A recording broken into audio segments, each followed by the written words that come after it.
Faut-il supprimer la franchise et appliquer la TVA à chaque colis commandé à l'étranger?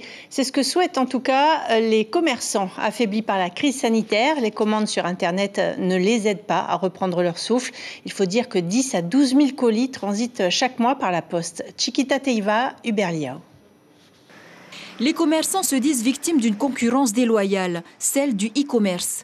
Vêtements, maroquinerie, accessoires en tout genre, l'OPT à lui seul reçoit 10 à 12 000 colis par mois, le double au mois de décembre. Les marchands disent stop.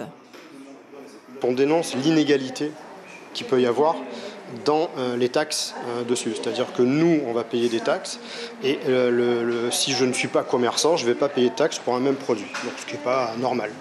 Ça m'arrive de dire à des clients, achète sur Internet parce que, écoute, moi, je ne vais pas être compétitif. Donc ça, c'est pas logique. Je préfère qu'ils viennent acheter chez nous, faire travailler le commerce local.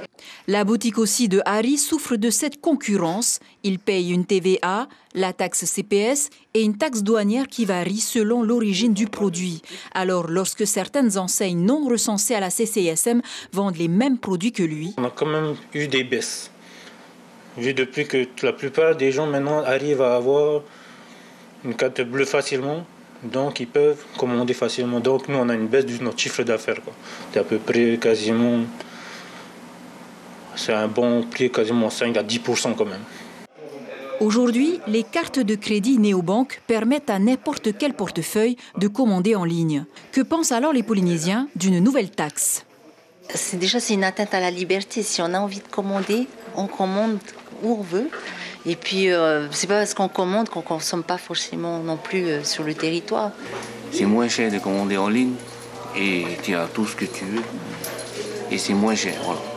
Une TVA sur le e-shopping, les consommateurs ne veulent pas en entendre parler, mais selon la Fédération générale des commerçants, cela pourrait générer 1 milliard de fiscalité. L'information en continu sur Polynésie la première, Internet et réseaux sociaux.